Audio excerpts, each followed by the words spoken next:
Okay, so we're going to go to the next stage of Shabbos now. We've looked in depth at Friday night, how to do it on your own and make it meaningful, Shabbos morning. And now we're going to the next stage, to the next part, and that is where we are going to experience Shabbos afternoon. And I would say that if you've stuck with us through this series, this is where it gets serious, because Shabbos morning was a big step ahead from Friday night. Shabbos afternoon is an even bigger step. It's when you're really keeping Shabbos fully, because Friday night, as we discussed, is a nice, pleasant get-together, and it's pretty short, a short service, a dinner, and you go to sleep. Shabbos morning is a longer service, a lot more involved, and you're definitely more committed when you're doing Shabbos morning. Shabbos afternoon is where you really need to be serious about this, because if you're not attentive to your Shabbos afternoon is going to become boring, tedious, long, lonely, and a negative experience. However, if you get Shabbos afternoon right, it's where you reach the highest, most powerful level of Shabbos. It's a little bit less tangible. It's a little bit less easy to define. It takes maybe more effort than all the other parts of Shabbos, but when you get it, then you really have a full, complete, energizing, rejuvenating, and powerful Shabbos. So that's true all the time. That's true anytime, not just now when we're in isolation doing it on our own, but it's true any time of the year, anywhere in the world. To get Shabbos right, you got to get Shabbos afternoon right. And it's a little bit more challenging, but we're up to it, we can do it, and it's extremely rewarding. So let's have a look. We've gone through our map of Shabbos, where Friday night was the time of fire, Shabbos morning the time of water. If you remember why, because Friday night is the energetic, powerful, inspiring time, like the fire that is warm and dramatic. Shabbos morning is cool and calm like the water. It's more relaxing. You're more into the rest mode of Shabbos. When you get to Shabbos afternoon, we come to the third element of Shabbos, and that is the element of air. And air, of all three elements that we've mentioned, fire, water, and air is the least tangible, the most abstract. It's the holiest. It's in Hebrew, it's called ruach, which means spirit. Spirit. It's the most spiritual time of Shabbos. It's the most elevated time of Shabbos. Shabbos is an accumulative experience where you're going higher and higher and higher. Friday night, you graduate to Shabbos morning. Shabbos morning, you then go even higher to Shabbos afternoon. But because you're going higher, it's less connected to the physical, more into the spiritual realm, and therefore it's a bit more abstract and harder to grasp.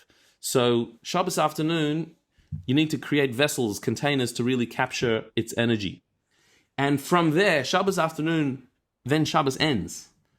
The sun goes down, night falls, and Shabbos is over. And when Shabbos is over, we make Havdalah, the ceremony ending Shabbos formally, and we go into the element of earth. Earth is the most down-to-earth, the most physical, worldly, back into the here and now. And so that is quite a dramatic step, going from the highest height of the end of Shabbos into the everyday of the mundane world. So it's a tricky transformation. It's a tricky little transfer we need to make from the holiness of Shabbos, the highest point of Shabbos, back into the world where the phone goes on again and you get bombarded by whatever's going on in the outside world. Your little bubble is burst. And so you need a soft landing. You need a safe landing. The end of Shabbos is going to determine how well you can land after Shabbos. And then what you do after Shabbos will determine how well you've taken your Shabbos into your week. That's what we're going to try and achieve tonight, to create a plan for that part of the Shabbos, the end of Shabbos, the afternoon, and then Havdalah concluding Shabbos itself. So, as always, we need to prepare for this. This is the list of what you need for your Shabbos afternoon event that you're organizing. And this, you'll all have to have this before Shabbos, organized before Shabbos. What do you need? Well, you need food, of course. As always, no Jewish event can be without food. And so you're going to need food. Depending on which time of the year you're talking about, will depend on how much food you need. Because Shabbos afternoon, for example, right now in Sydney, is pretty short. Shabbos goes out around 5 o'clock. And so by the time you've had your afternoon, your lunch and your afternoon program, if you had a little sleep or whatever, then Shabbos is almost over. You're not going to be all that hungry, and you'll probably eat after Shabbos. But you need something to eat for the afternoon, and we'll see why. Something. If you're in the summer months, like Israel is now, so then Shabbos is coming out late already, and you have a long afternoon, so you're going to want to have a proper meal probably on Shabbos afternoon, because if you wait till after Shabbos, it'll be extremely late. So you need to prepare accordingly, because remember, you're not doing shopping or cooking on Shabbos. Whatever food you have for Shabbos is prepared before Shabbos. Keep that in mind. We'll see later what we're going to use that food for and what you might put on that menu. Games, I've put here, is something to have also prepared for Shabbos afternoon. It's a nice way to spend a particularly long Shabbos afternoon to play games. Certain games are permissible on Shabbos, certain games are not permissible on Shabbos. We'll speak about that, but you should have the games obviously set ready for you in the house before Shabbos. Another thing you're going to need to prepare before Shabbos for your afternoon program is a nigun. A nigun is a Jewish tune that you need to know it. You need to memorize this tune because you can't play it. You can't take out your phone and play your song on Shabbos. You need to learn a song for Shabbos, and particularly for Shabbos afternoon. I haven't mentioned much about singing on Shabbos. It's a very important, beautiful part of Shabbos, but we're going to particularly utilize singing on our afternoon program. And so for that, you need to know a song. It doesn't have to have words.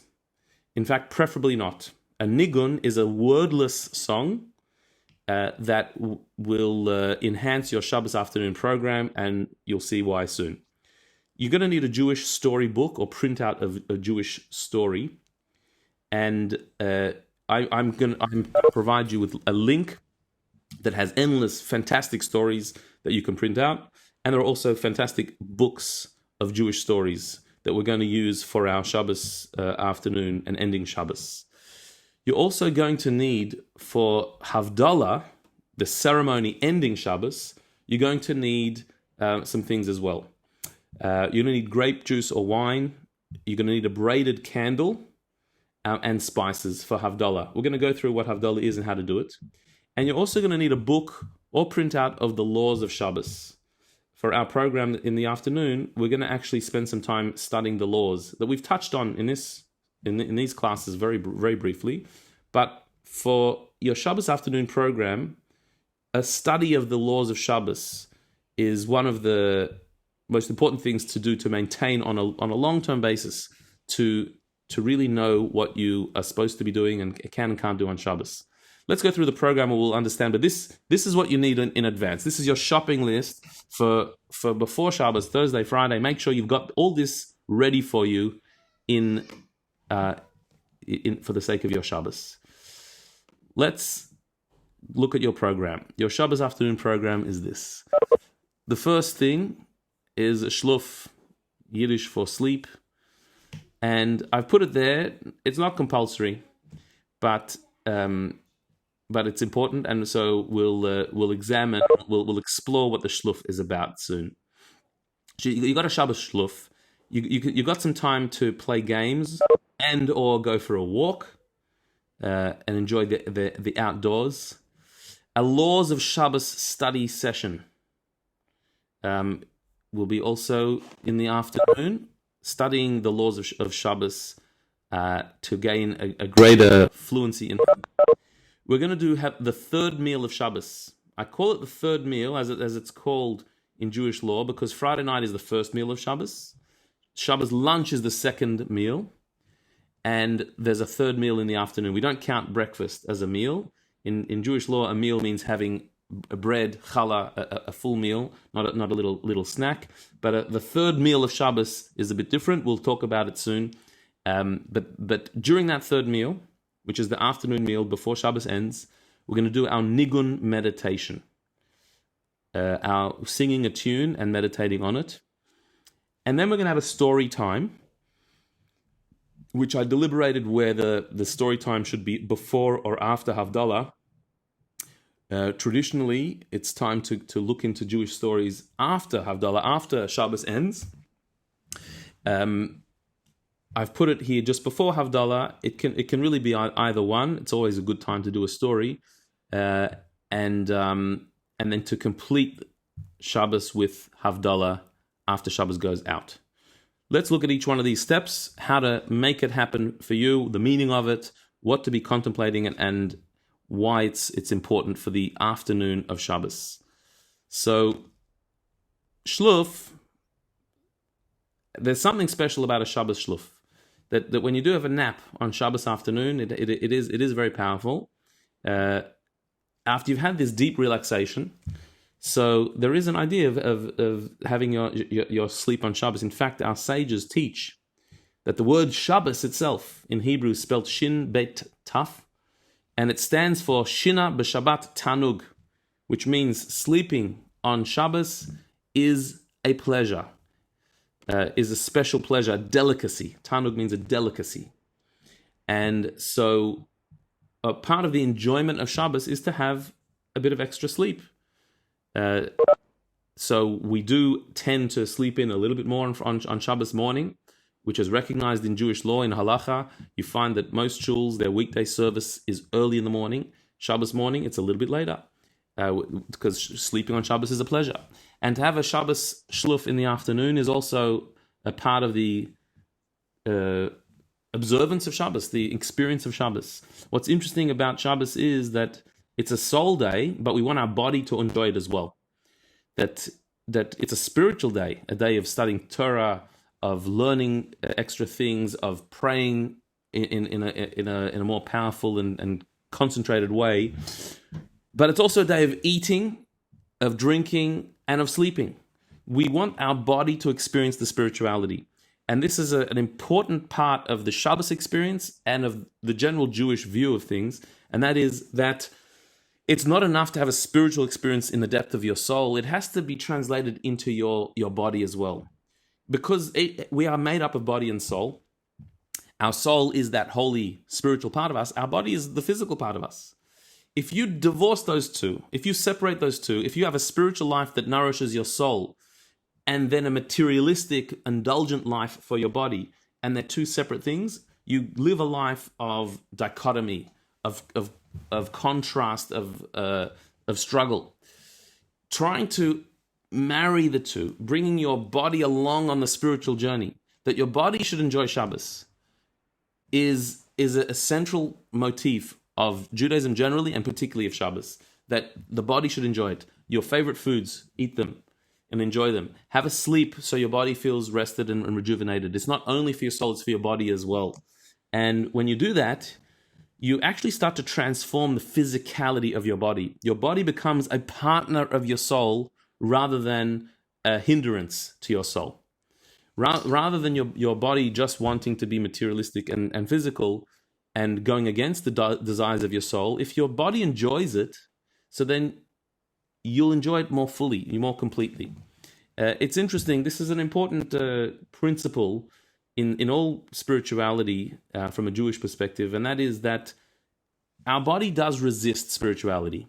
Your soul wants to do a mitzvah, wants to do something holy. Your body doesn't. Your body just wants to enjoy itself and be comfortable. Your body is physical.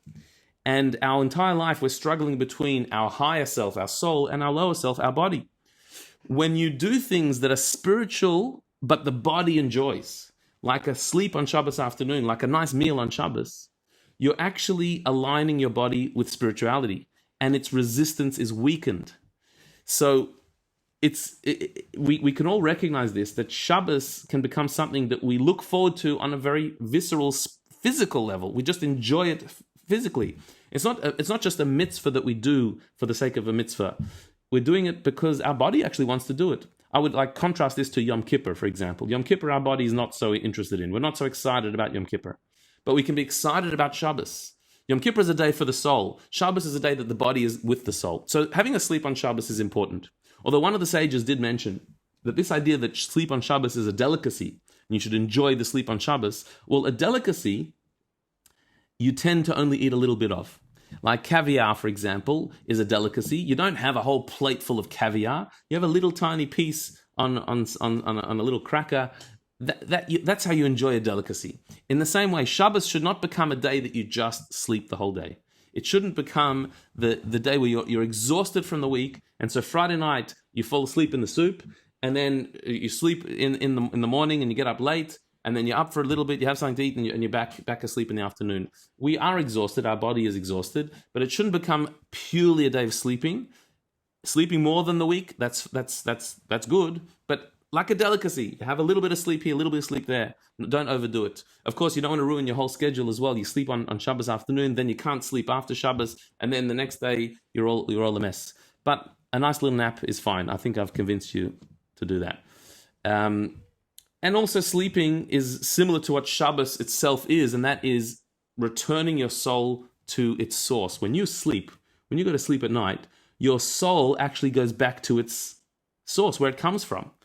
That's what sleep is from a mystical perspective. Your body is lying there and your soul goes up to its source to get rejuvenated. And that's what Shabbos is as well. On Shabbos, we're being elevated to a higher place. Our soul is connecting to a higher place on Shabbos, and we get rejuvenated and more energy. So having a shluf is a part of the Shabbos afternoon experience. Again, if it's summertime, you've got a long afternoon, you can have a nice long one. These days in winter in Sydney, there's not all much time. If you're going to follow this whole program, you can have a quick nap and that's it. Let's move on. Let's wake up to the next thing. Games and a walk. So here again, if you've got time for it, it's really nice to do some relaxing activities on Shabbos afternoon. And you're totally permitted to do these things if they're done in the correct way. So let's have a look. Things that are done for relaxation and enjoyment are fine. You can't exert yourself. We touched on it last week. I think somebody asked the question about exercise. You can't do a heavy workout and sweat, lifting weights and in a way that like will be, the no pain, no gain type of exercise. That we can't do on Shabbos. We can't exert ourselves in that way. But to go for a nice walk, to stretch, those type of things are completely permissible and enjoyable. And it's a nice thing to do on Shabbos. So to go for a walk, to get fresh air, that is a lovely thing to do. Playing games as well. We don't play exertive type of games. Ball games and those type of things, like a game of soccer, game of cricket. Kids can do it, where we let kids do that type of thing. But once you're an adult and a grown up, so we don't want to spend our time on big games like that, like a proper full on game of soccer or cricket. It's preferable not to play those type of games on Shabbos. You can't play games for money or for prizes. So that's getting into like a sort of business type of transaction type of thing. So playing cards, for example. So you can play a card game that is not one that is a gambling type of game. A memory type of game or those type of things, but not for money or not for prizes. There's a big debate about Monopoly and Scrabble. And both of those games, there are those who forbid it on Shabbos and those who permit it on Shabbos. We can be lenient and play Monopoly and Scrabble, but these are the conditions. Monopoly, some say not to play because it's like money, and but it's fake money. So the truth is, it is fake money. So many people are fine with that. Scrabble, the reason why some are not happy with Scrabble on Shabbos is because you usually write down scores for Scrabble, and the game that you write things down, you shouldn't do on Shabbos, even if you're not writing things down. But I would say many people play without writing the scores, and so if you're careful for that, then that would be permissible to play those games. But you have to remember, with whatever game you're playing, that you have to keep it within the spirit of Shabbos, and therefore Shabbos should not just become a day of games, just become a day of walks. It's a spiritual day. this is one of the diversions, one of the relaxations of Shabbos. And so a game should not become very competitive. It shouldn't be all about winning. On Shabbos, we're into togetherness, not into competition. And so the games should certainly not be too serious. It should be in the spirit of Shabbos. Don't make it into too much of like a weekday activity. Our sages did say that some things could technically be permissible, but if you end up doing things that you just do any day, so then what's the point of Shabbos? So to have a diversion, to play some games on Shabbos afternoon or a long Friday night is a beautiful thing to do. It shouldn't take over the whole Shabbos. An interesting question that often comes up is, if you go for a walk, can you go window shopping? Can I go for a walk through a mall and I'm not shopping, I'm not buying anything, but I'm window shopping. I'm looking at the displays in the window. Is that permissible on Shabbos? So first of all, why shouldn't it be? I mean, I'm just walking. I'm not doing anything. I'm just looking. How could looking be a problem? So interestingly, here again, it depends on your intention. If you're looking at the shops intending that you might buy something after Shabbos, if you're actually checking out what's in the shop, what are the prices, and thinking, well, I might go there on Sunday and pick something up, you can't do that on Shabbos. That is doing a weekday activity on Shabbos. Technically, you're doing nothing. You're just walking and looking. You didn't go in the shop. You didn't even enter into the shop. Certainly, you didn't buy anything. But if your intention is to check things out that you might buy during the week, now you're doing a weekday activity. You've ruined the Shabbos energy. You've popped your bubble. That's not what it's supposed to be. On the other hand, if you're just going for a pleasure walk and you're looking in a window that you're not going to buy anything, you're just looking at the displays purely for pleasure. So then that's still within the realm of Shabbos, and that's okay. It's a fine line, but you know it. You know when you're doing something to prepare for the week, or you're doing something because you're enjoying Shabbos. And so that should be the guide for many of the things we do. Are we doing this as an enjoyment of the day, or are we doing it as like trying to minimize our Shabbos to be involved in the weekday? That's the fine line that you have to be careful of and to avoid. So going for walks, playing games, this is great things. It's a great way to spend, especially a long Shabbos afternoon. So have those games ready and prepared.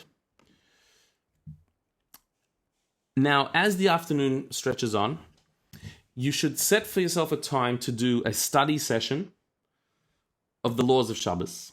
This is something you can do on your own, or if you're with somebody else, to do it with a partner. Could be even more enjoyable, but it can be done either way. And the idea is to spend some time, even if it's just 15 minutes on Shabbos afternoon, studying the laws of Shabbos. The laws of Shabbos are huge. There are literally hundreds and hundreds of laws and details. It is a complicated area of Jewish law.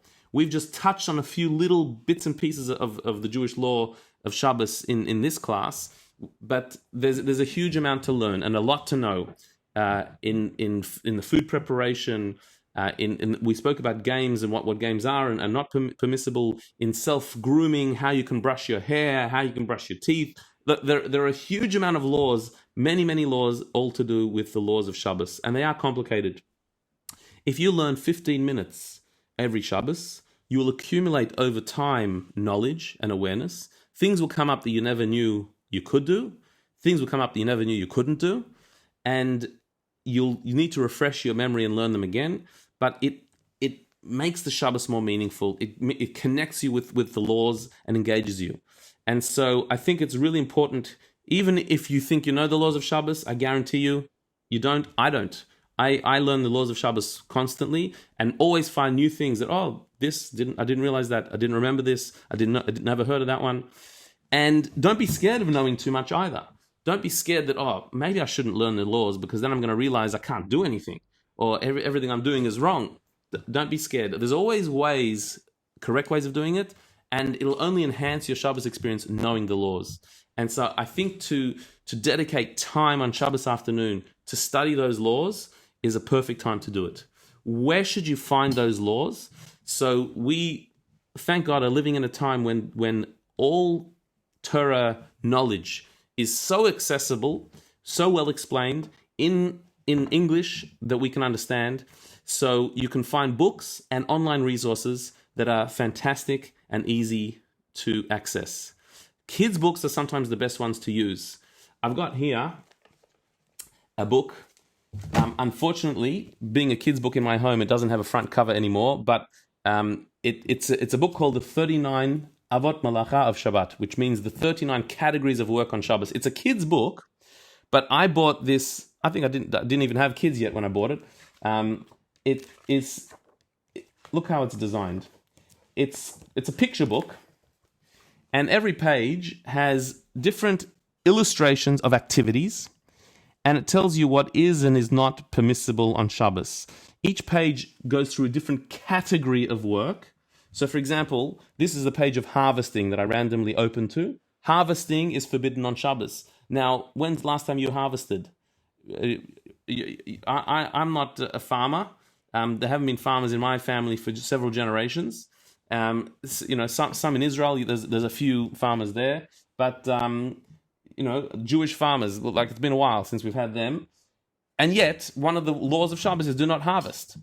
So this book will show you, well, it's not just harvesting. What about picking a flower? Picking a flower is also harvesting. It's disconnecting something from the land. Can you pick a flower on Shabbos? What about a flower that's fallen on the ground? Can you pick that one up? Is that harvesting? It's fallen down already. Putting a bouquet of flowers into a vase. Can you do that? I'm not giving you the answers now. But in this book, it's got examples of that all in pictures, in picture form. So it's a really nice way to learn how it is. I'll put a link to the book if anyone wants to buy it. But I'll also put a link to kids' websites. There are websites for children to learn about Shabbos, but they're great for us adults as well, because sometimes just the way it's explained for kids is so simple and so straightforward that it's a fantastic way to start the study of the laws of Shabbos. So you could either get a book like this one, or print out what I'll share with you, print out a page or two, and read that on your own or together, and you'll learn so much. One of the important things to realize about Torah learning is it's endless. You never get all of it. But when you do little bits and pieces, when you do a constant schedule of study, you will increase your knowledge and accumulate so much that you'll be amazed at how much you gain and how much you know over time. So make a time in your Shabbos afternoon for a study session. So if we're talking about an actual schedule here, I haven't put a schedule of times, you've noticed. And I've done that deliberately because different times of year, you've got different amount of time on Shabbos afternoon. Some of this you won't have time for. Some of this you'll have a little bit of time for or less time for. So we've got to keep it a little bit flexible. Shabbos also should be flexible. You shouldn't be too time bound. I personally don't wear a watch on Shabbos. You're allowed to wear a watch on Shabbos, particularly if it's a nice piece of jewelry. You're allowed to wear jewelry on Shabbos. However, I don't wear a watch on Shabbos because I don't want to be so time bound. I don't want to be so like in the week you've got appointments and you have to run. I prefer to be a bit above time on Shabbos, and so I haven't put times for these things, exact times. But if we work backwards from the end of Shabbos, so to get through our entire program, which we've only got through a couple of steps of it, but our Shabbos program here, we've had our shluf, we go for a walk or play some games. It's done our laws of Shabbos study session. We've still got to do the third meal with a nigun meditation, story time, and havdalah. So this whole thing, it could be the last 2-3 hours of Shabbos.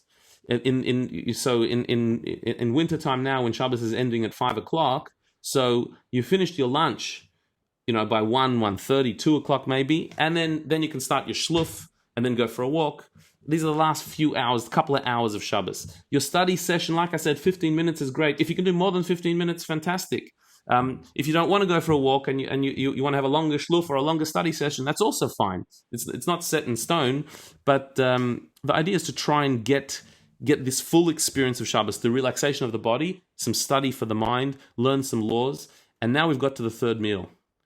So, what's the third meal?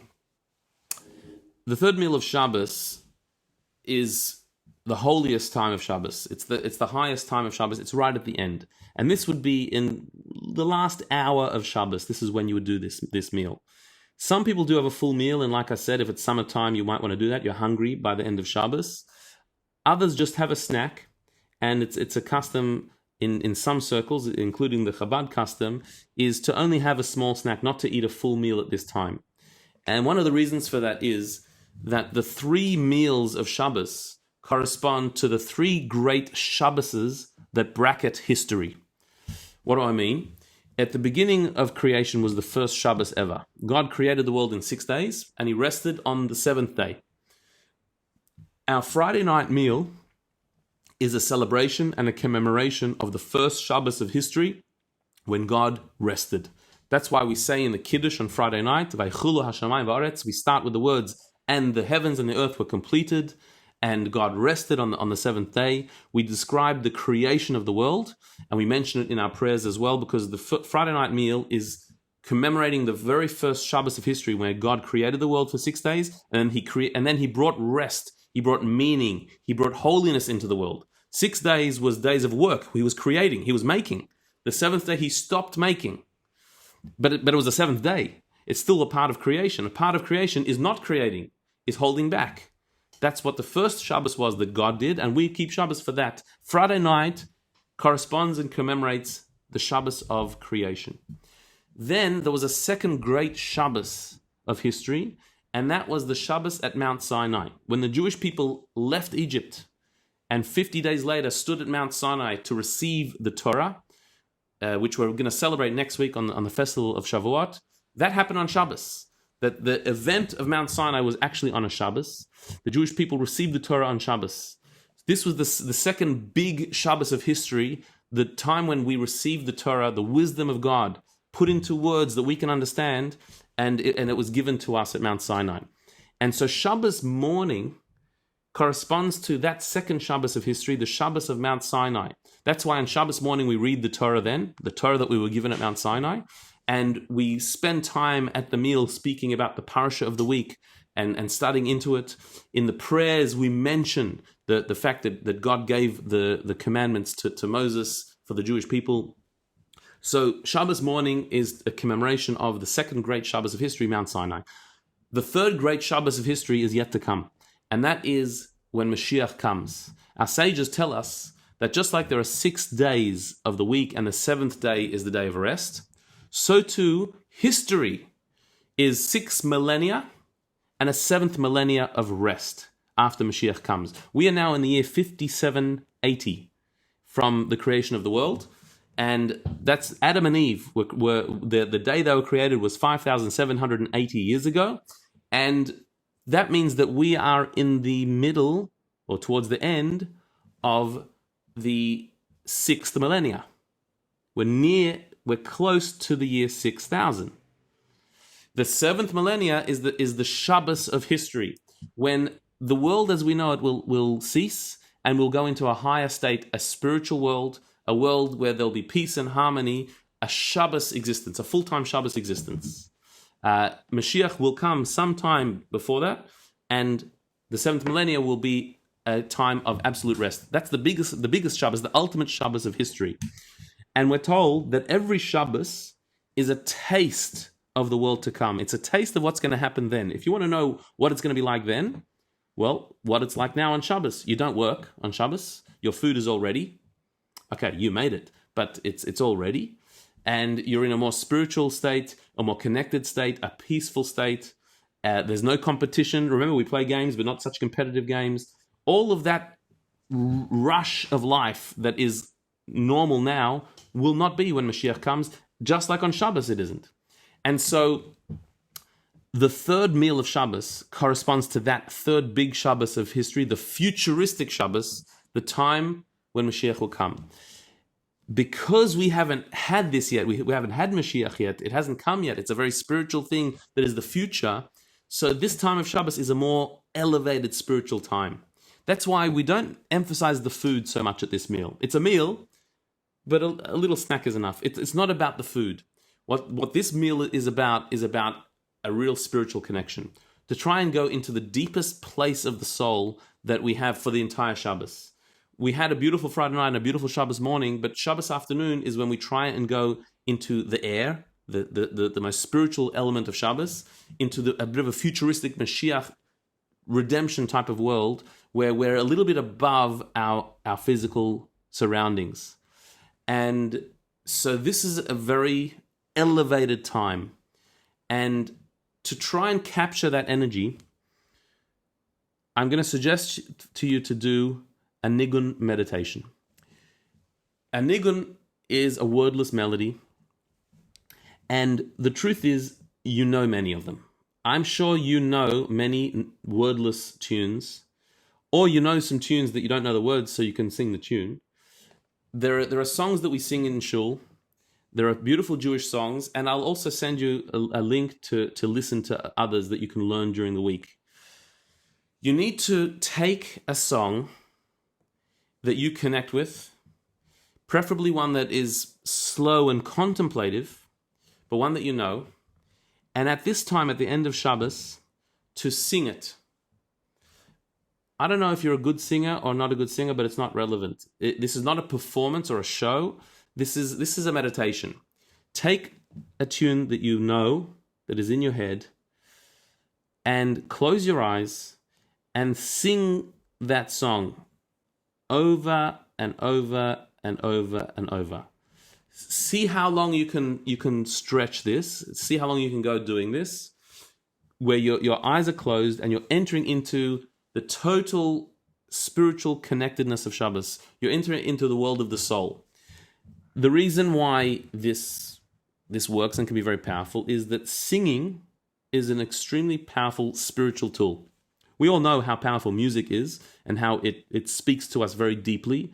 We remember songs. They arouse us. They put us into certain states, moods, and it can be a very, very powerful and uplifting thing. There's a saying there that from Rabbi Shneur Zalman of Liadi, the author of the Tanya, that if words are pen of the heart, then song is the pen of the soul.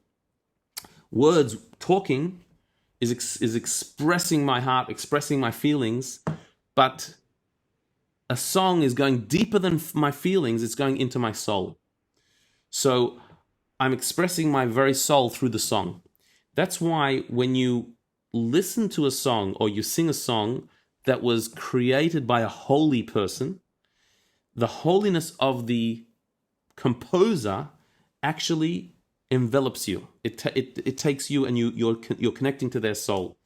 Now, also the opposite is true, by the way, that when you sing a song or hear a song of not such a holy person, you're connecting to their soul as well, and that can influence you negatively. We have to be careful which music we take in.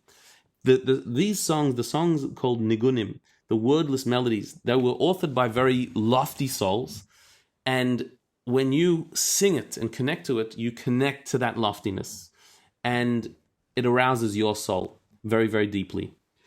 So if you can get into this song by repeating the song over and over, then you find yourself going into an extremely restful, peaceful, and a spiritually elated state. The repetition, I've got a quote here of when you repeat a song, the songs have gates. The Hasidic masters called the songs having gates. A gate means like a stanza of the song.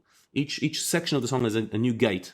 A gateway is something where you enter into a new chamber. You go in deeper. Each gate of the song, you're going in deeper. And he says each gate must be repeated twice, at least twice. The first time only traces a form. The second time carves it deep into the soul.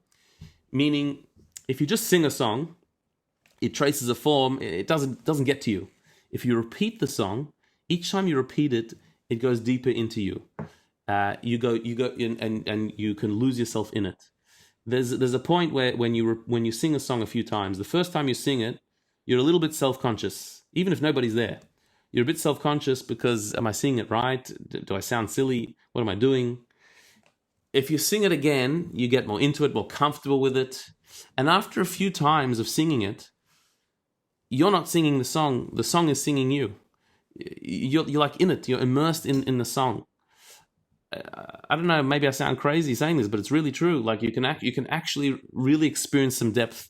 And I don't know if we could do this any time of the week. I don't know if we'd be comfortable or it'd be so easy to do this any time of the week. But on this highest level of Shabbos, the afternoon of Shabbos, you can get away with something so impactful and so deeply spiritual. So I give over the challenge to you to do a nigun meditation this Shabbos in the afternoon, as the sun is about to set and Shabbos is about to come to its end. You've accumulated a lot of experience over Shabbos. You've done a lot. You've had your Friday night meal with the discussions of the week. You've said your prayers. You've gone through the parasha. You've had your walk and your shluf, and you've done all of these experiences. You've learned the laws of Shabbos. Now, reaching the end of it, this meditation is to try and absorb, trying to take in what you've gone through over Shabbos. Try to really drink it in, and you'll find it's extremely powerful. So that's the main focus of our third meal, and we don't need to do much else. I've got his story time. Again, like I said, you could really do this after Havdalah, or you could do it before Havdalah. This is up to you, up to the time. It is traditional to tell Jewish stories after Havdalah and on the night after Shabbos, and this is a sort of a way to end Shabbos. And so I would be doing this either just before or just after Havdalah, but the idea is to go into a story. For that, you need a good storybook, and I've got links for you for fantastic stories. Stories are a bridge between theory and real life, between the holy and the mundane. When you read a book of ideas, of philosophies, so then that's theories. A story is taking ideas and living it, and a living example of an idea.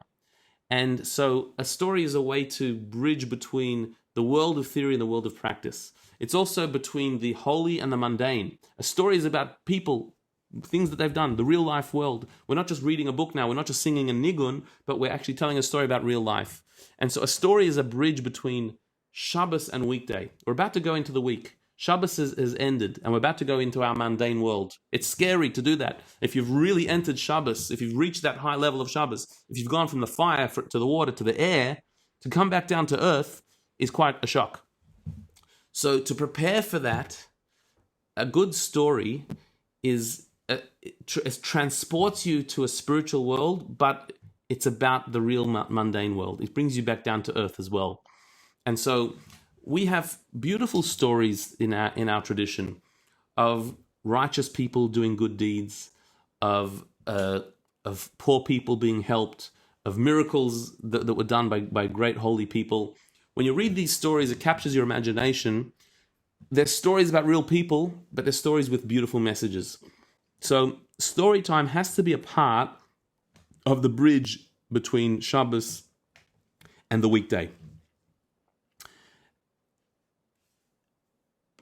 And finally, Havdalah. Havdalah is a ceremony that formally ends Shabbos. We do have to end Shabbos. As beautiful and as elevating and as relaxing as Shabbos is not our purpose. Our purpose is to be in this world and to elevate the world, to make the world a better place, to be engaged in the world around us in a way that enlightens, that brings goodness. And so Shabbos is our escape from the world, but it's to energize us to go back into the world. And it's very important to always remember that in the future, when Mashiach comes, then it'll be the complete permanent Shabbos. Then our mission will be done. In the meantime, we've got work to do. We've got to get back into the world, and our involvement in the world has to be one that is illuminated by Shabbos, is inspired by Shabbos, that the connection we made on Shabbos has to take us into the week. The connections also we've made with ourselves, with God, with other people, also has to go into the week. We have to take that into our week with a very clear purpose. So Havdalah is drawing the line and saying, Shabbos is over. We have to go back into the week and fulfill our mission there. So it is coming back down to earth. Havdalah is like the mirror image of Kiddush. Kiddush was bringing in Shabbos into our body. Havdalah is letting Shabbos out and taking in the weekday energy. So we do it over a cup of wine or grape juice, just like Kiddush is done over wine or grape juice. We do Havdalah also. We pour the cup overflowing with wine or grape juice. It should be unlimited. We want the blessings of Shabbos to overflow into the week, to go beyond the limitation of Shabbos and spray into the weekday as well. We also use a braided candle. Unlike Shabbos candles that you light on Friday before Shabbos, is a single candle, either one or two or however many you light, but each one is a single candle. At the end of Shabbos, we light a braided candle, which is many wicks joined together. You can buy a Havdalah candle, which is a multi-wick candle, or if you don't have that, you can put two candles together for the blessing. The instructions for this, I'll post you a link with an instruction step by step how to make Havdalah. It's in the Siddur as well that I sent you with all the instructions of what to say and what to do when. So we make a blessing over the cup of wine. We make a blessing over the candle. The candle represents human creativity. The first human invention, the first thing that a person made, not God, but a person made, was fire. That's the most basic human invention. And so as soon as Shabbos ends, we light a candle, we light a fire, and we say that now we're going back into the world of human ingenuity. Shabbos was enjoying the world that God gave us. After Shabbos, we've got to be creative again. We've got to light a fire and take that light and bring it to the world. And so we light a candle, we make a blessing on that. We also smell spices. For this, you need some cloves or some fresh type of spice. It shouldn't be like a ground spice that when you smell it, it goes up your nose. It should just be some type of spices like cloves that you whiff the smell of. The idea of that is that it's like reviving you. After Shabbos, there's a bit of a downer. And you have to get rid of this. You have to get ready for this. That after a really beautiful Shabbos, there is a bit of a downer. Like any time you have any moment of inspiration, your soul has got bigger. You've expanded your horizons. When you go out of that time of inspiration into the mundane world, there is a bit of a drop. And that can feel quite down. The smelling of the spices is try to pick you up, to revive you, and to give you a bit of energy and say that the idea of going down should not be going down. I'm not going down into the week. I've gone up on Shabbos. I've elevated myself on Shabbos. That I have to keep with me and take that energy into the week. And the smelling of the spices is to give you a bit of a boost, a bit of energy to do that symbolically. And then after the Havdalah, so there's a certain way of doing it, and the instructions, like I said, I'll post. You make the blessing holding the cup of wine, but you don't drink the wine at first. You make the blessing bo pragafen, but you don't drink the wine till the end. You make the blessing on the candle. You smell the spices, and then, the spices first, then the candle, and then you make then you actually make a final blessing, thanking God for the separation between Shabbos and the weekday. You drink the wine at the end, and extinguish the candle in the spilt wine. And there's a custom to dip your fingers in the wine and put some wine next to your eyes. Just to dip a little bit of wine that you've spilt next to your eyes. The idea is that the light that we've created should guide us. We should see throughout the week the opportunities to do good, to bring holiness. We want to take the Shabbos and take it with us into the days that are to come. Because Shabbos is there to energize our week. And so we have to take its blessings and bring it into the weekday.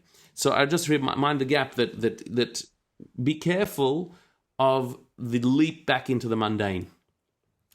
We have to get back to the world. We have to get back to our everyday activities, but make sure that you don't forget the energy of Shabbos immediately. Don't jump straight into it. The Saturday night should be a time when a bit of the Shabbos glow remains with you, and that way you can have an inspiring week. So, with that, we have completed Shabbos. I've got here links which I will share with you. Some of them I shared previously, like the Siddur, which I shared with you already, the Parsha text and the Parsha insights, Kabbalistic articles. Laws of Shabbos here is a kid's site, a fantastic kid's site, Torah Tots, that is great for adults as well. And there's a heap of information there, not just about Shabbos, about many things, but including Shabbos. I've got a link here for meditations, guided meditations, but also a nigun link. This one, in case you don't have a song in mind that you'd like, this nigun, if you listen to this a few times during the week, it will get under your skin. It will go into you very deeply, and you'll be able to then meditate on that nigun. I've also got a link here of stories, a fantastic section on Chabad.org of excellent stories, beautiful stories that would be great to end Shabbos and go into the week with. And I've also got a how to make Havdalah link there, an instructional guide with pictures, exactly how to do Havdalah on your own. And I think it's an important addition to the Shabbos experience. If you've never made Havdalah before, try it this week. Prepare yourself by having the wine, the grape juice, the spices and the candle, and experience the ending of Shabbos in a formal way, in an officially ending Shabbos. But also, some say it's like you're making Kiddush on the week. Just like you made Kiddush on Friday night to welcome Shabbos, you're making Havdalah to welcome the week and to make it holy. Okay. With all that, let's open up now for questions. There are a couple of questions that have come onto the chat, which we can start with. One question here: can you attend an open house inspection for a house for sale purely out of interest with no intention to buy? Okay, so that's a great question. If there's a house for inspection and you just want to have a look, you're not going to buy it. You're just stick speaking, as we would call it. You're just looking at the house just out of interest. So it would really depend there on the culture of the place you're in. If it's a totally normal thing to do that, if many people just wander into open houses, just looking around, you don't need to sign up. You don't need to give your name or do anything. You're just fine to just go in and have a look with no intention to buy. So that could be just like a question about the market. Sorry. That would be just like window shopping, and that would be fine. However, if that's not the norm where you are, then anyone walking into an open house is basically an interested customer, possible buyer. So then there would be an issue of maris ayin at the very least, which means that it would look to the onlooker like you're doing the wrong thing. It looks like you're shopping on Shabbos, which you have to be careful of. So that's something that very much you'd have to assess. What's the culture of where you are, and that would determine it. Any other questions on anything I spoke about tonight or previously, or any other Shabbos-related questions? All are welcome.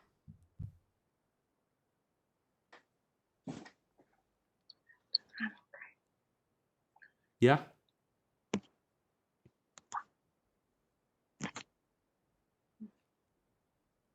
No? Any questions?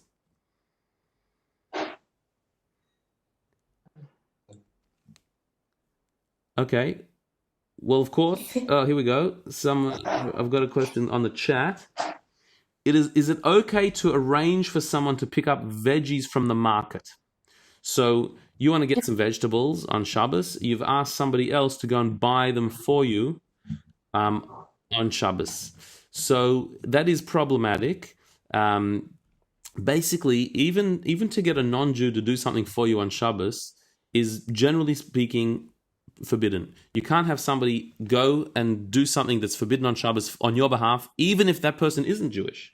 It's a bit of a misconception that you can have what people call the Shabbos goy. You can have a non-Jew just do stuff for you on Shabbos. There are only very specific circumstances when you can have somebody else do something for you, and that would be in an emergency, if it's absolutely necessary, if somebody's not well, for the sake of an entire community. So, for example, if in a communal place like a shul, the lights went out, you could have a non-Jew come and turn the lights on. In a case of great discomfort, but generally speaking, you can't have somebody else do something for you on Shabbos. So you can't have somebody go shopping for you on Shabbos. It all needs to be done beforehand.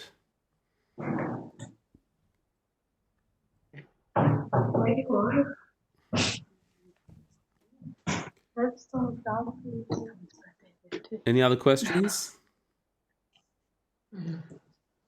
Thank you. Okay. So this ends our series, but of course, it only begins all the learning that we have to do.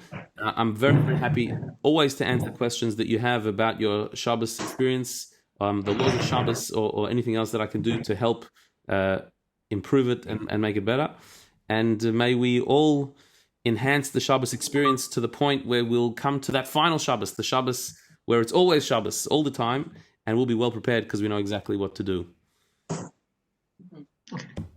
Good night, and thanks for being a part of it.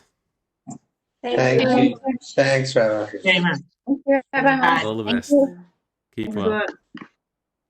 Good.